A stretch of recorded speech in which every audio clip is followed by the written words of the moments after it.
So now I'm with Dr. Marcus Chacon. Dr. Chacon is our clerkship director, amongst other roles that he plays in the department. And for disclosure, I'll note that he and I go way back to our fellowship training days, and so it's been a pleasure to work with you all these years and to have you for this interview. So I wanted you to speak, if you will, to the educational opportunities here in the residency. It's a question we get a lot actually from our applicants: is what opportunities are there to engage in education within our program? So could we start with that topic? Yeah, so I'll start by just overviewing the educational aspects here at the University of Wisconsin. So for some background, I think it's worth looking at the curriculum that we offer our medical students. The curriculum is split into three phases. Phase one is the preclinical work that lasts a year and a half. Phase two is the required clerkship that's a year, and the students spend some time with us in both the inpatient and outpatient care settings. And then phase three is a latter portion, which is mainly electives, and we do offer the students electives in the department. The biggest opportunity a resident will have to work with students, of course, will be during phase two. So during phase two, particularly on the inpatient service, a student will be assigned to each team and the resident who's heading that team. So you'll be working with the students basically on a day-by-day basis and be responsible for showing them both what to do with the system and also to show them your methods for patient care. There are also some other opportunities for residents to work with students and to work with curriculum development and education. So those include some preceptor cases that we use in both phase one and phase two portions of the course. There's also our enduring learning objectives. So these are either PowerPoint or diagrammatic lectures that are recorded and offered to the students. And I actually have had some previous residents record some of these lectures based on some diagrams that they use to orient the students to particular services or to particular topics. And then ultimately too, if you have the desire, you can also do some curriculum development. So the phase three courses that we did were all developed de novo just a couple years ago, and include things like looking at diet and epilepsy. We also have some on neuropsychology. So those are potential areas where a resident could be involved if they're interested in curriculum development. I would also note that in the past, our residents have received awards from the students, and the feedback that I get from the students tends to be quite positive, particularly regarding the experience that the students have with our residents during the phase two portion of the curriculum. So all in all, I think our residents do a great job of interacting with the students and have great opportunities to develop their own curriculum and to develop kind of their own diagrams and resources that they can use for the students. Yeah, and I'll add that I sometimes turn the question back on the students who are applying, to point out that the type of educator you are, it depends on your own actions.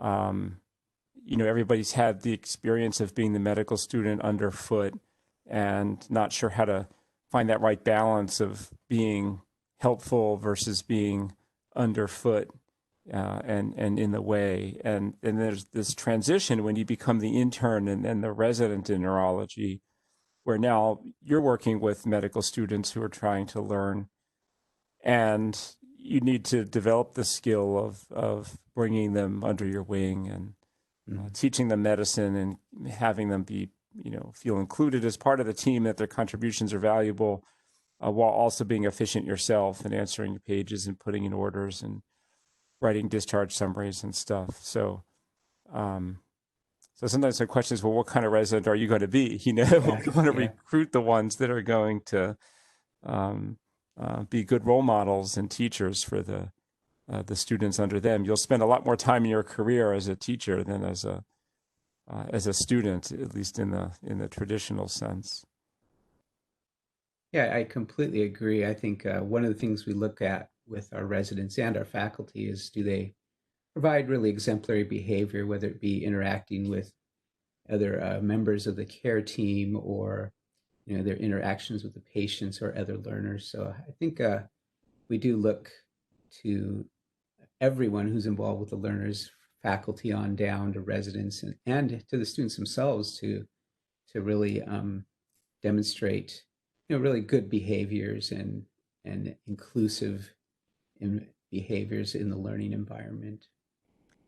Right. And not to, this isn't meant to warn or scare anybody, but it is the case that we use 360 evaluations as part of our evaluation scheme here at UW. So, the students have a chance to provide feedback about the teaching they receive, not only from the faculty, but from the residents as well. And so as regards the resident performance here, we solicit that feedback from students, from nurses, from the physical therapists, and so forth, and from your own peers in these so-called 360 evaluations. And so, again, that's not, the point here is not, oh, everybody's watching you. It's just that we're really trying to be broad in how we evaluate your performance as a resident, and it includes, how well you take stroke call, but it also includes how well you integrate the students into your service. I think one thing also to note is when you come on, as particularly as an intern, or maybe in your PG2 in your year and you're just learning neurology, it's very easy to forget how far you've come from when you were, say, a junior medical student. And you really do have a lot to offer the students, even though you're still an early learner, say in the field of medicine during your intern year and neurology during that PG2 year. And then by the time you're in your later years, your PG3 and PG4 years, you really do have some expertise and can quite easily give a comprehensive lecture or overview of particular conditions in the field of neurology. So I think that's a good aspiration or goal that our residents can have, or our future residents can have.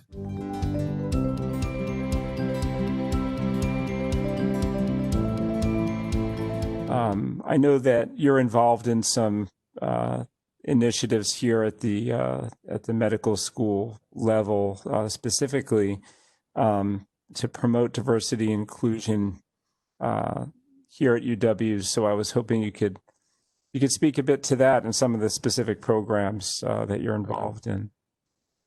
So I'll start with a little background, which is essentially my foundation for an interest in underrepresented in medicine.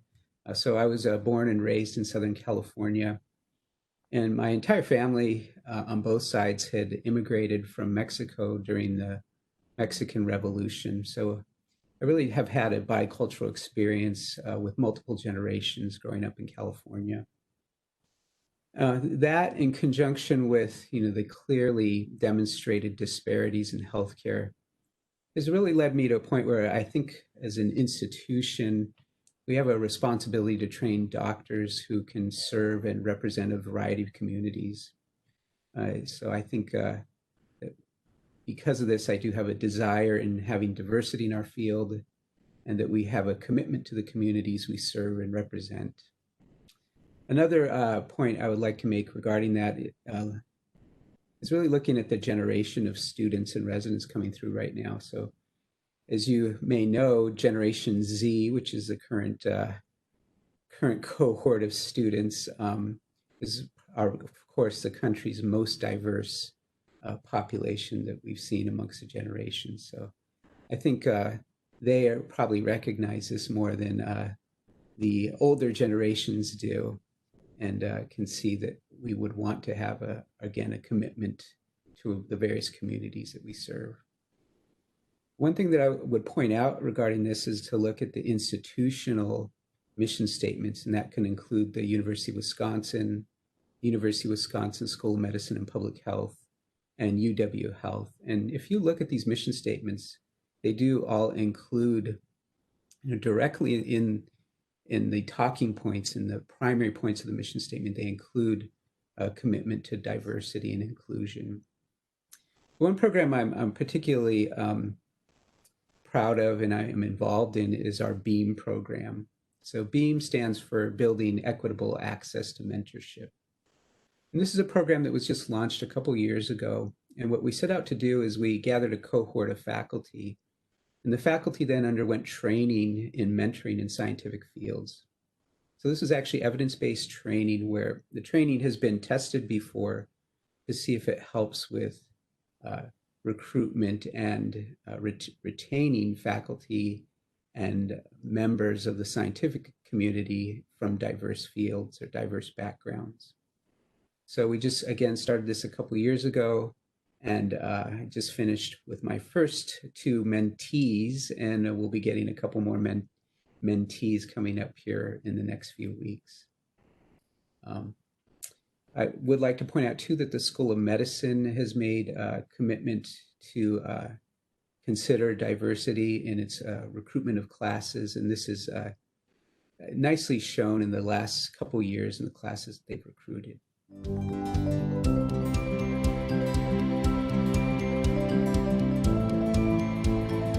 I might give a quick pitch for some of the outdoor activities here in Madison, or your things to do outside of the hospital or outside of medicine. And that would include the biking network, which you're, of course, very well aware of. And many of the faculty here actually regularly bike and bike to work year round.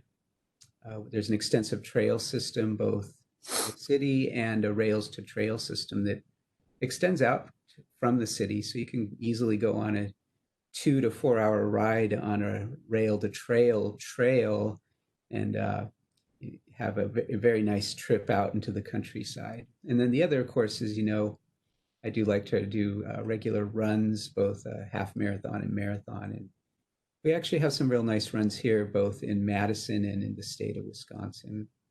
And that also includes some trail running events that occur mainly on the Ice Age Trail. So there are trail running events that run anywhere from the 10K distance all the way up to 50 and 100-mile distances for those who are interested in that sort of thing.